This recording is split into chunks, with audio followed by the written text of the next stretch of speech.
friends, welcome to You First Chapter Friday. Today we have The Secret of Lillian Velvet. This is by Jacqueline Moriarty. So this book is about this girl who lives with her grandmother, and it's kind of a lonely life. But on her 10th birthday, she receives this pickle jar full of coins, and she's told not to leave her house, not to answer the door, and to not spend all of her coins in one day. It's weird, but you know, it's her 10th birthday.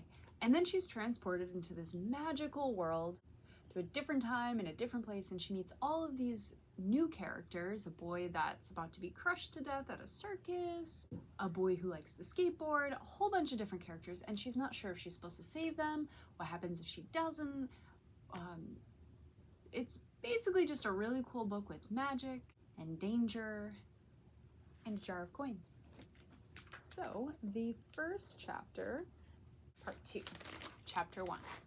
On my 10th birthday, my grandmother gave me a jar of gold coins. Earlier that morning, a peculiar noise had woken me. It was a steady slurping, crunching sound, and it was coming from the kitchen. After a while, the sound stopped.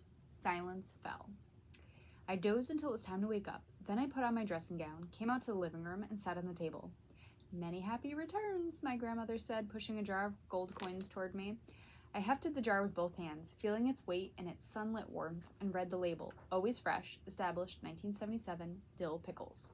The edge of this label was peeling, and it was shadowed with water stains.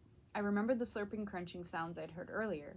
"Grandmother!" I exclaimed. She must have eaten a jar of pickles, tipped out the pickle juice, washed the jar, and filled it with these gold coins.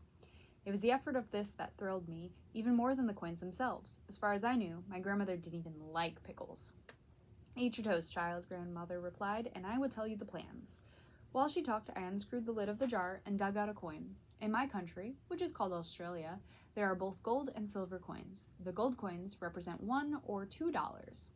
I only wanted to study the coins' engravings out of curiosity, but grandmother said, "Child," in a sharp voice. "I am speaking," and I dropped the coin. It fell to the floorboards with a clang. Then it spun in place, ringing noisily before tipping over. Glunk. I glanced down at it. I frowned. It was quite blank.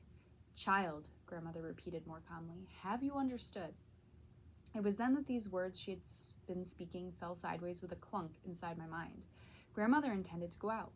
For the first time in my life, on this, the day of my 10th birthday, she was leaving me home alone. "I have secured employment," she explained, sounding a little proud. Secured employment meant she'd found a job. "Each day, from this day, you will take your lessons here, unsupervised. Upon my return in the evenings, I will check your schoolwork. I expect it to be of the highest quality. Once you have completed your schoolwork, you may practice piano.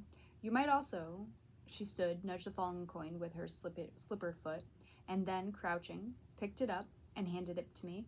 "You might also begin supper preparations." "Yes," she declared. "At 5 p.m. each day, you may begin supper preparations." After that, she cleared the breakfast table, washed the dishes, and disappeared down the hallway to her room. If you'd like to see how Lillian does with her supper preparations and getting to stay home alone all day by herself, how exciting is that, especially at 10, and to figure out what those coins mean, just give us a call and we can put the book The Secret of Lillian Velvet on hold for you, or come visit us at the Children's Department. Bye, friends!